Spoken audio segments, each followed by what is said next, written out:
Saint of the Day, for September 13th, c. 349, September 14th, 407. St. John Chrysostom's story. The ambiguity and intrigue surrounding John, the great preacher, his name means golden-mouthed, from Antioch, are characteristic of the life of any great man in a capital city. Brought to Constantinople after a dozen years of priestly service in Syria, John found himself the reluctant victim of an imperial ruse to make him bishop in the greatest city of the empire.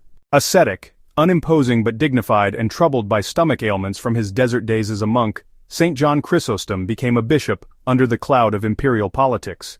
If his body was weak, his tongue was powerful. The content of his sermons, his exegesis of scripture, were never without a point.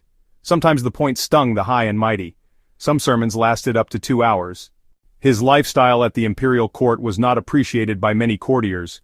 He offered a modest table to episcopal sycophants hanging around for imperial and ecclesiastical favors.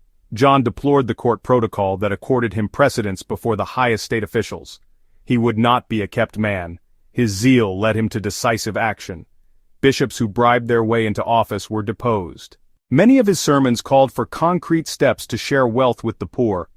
The rich did not appreciate hearing from St. John Chrysostom that private property existed because of Adam's fall from grace, any more than married men liked to hear that they were bound to marital fidelity just as much as their wives were. When it came to justice and charity, John acknowledged no double standards.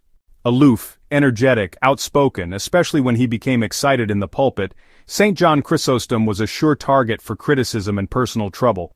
He was accused of gorging himself secretly on rich wines and fine foods.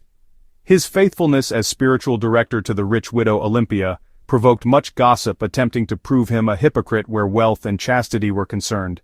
His actions taken against unworthy bishops in Asia Minor were viewed by other ecclesiastics as a greedy, uncanonical extension of his authority. Theophilus, Archbishop of Alexandria, and Empress Eudoxia were determined to discredit John. Theophilus feared the growth in importance of the Bishop of Constantinople, and took occasion to charge John with fostering heresy. Theophilus and other angered bishops were supported by Eudoxia. The empress resented his sermons contrasting gospel values with the excesses of imperial court life. Whether intended or not, sermons mentioning the lurid Jezebel and impious Herodias were associated with the empress, who finally did manage to have John exiled. He died in exile in 407. Reflection. St. John Chrysostom's preaching by word and example exemplifies the role of the prophet to comfort the afflicted and to afflict the comfortable.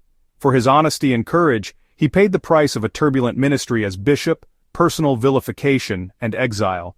St. John Chrysostom is the patron saint of orators, preachers, speakers.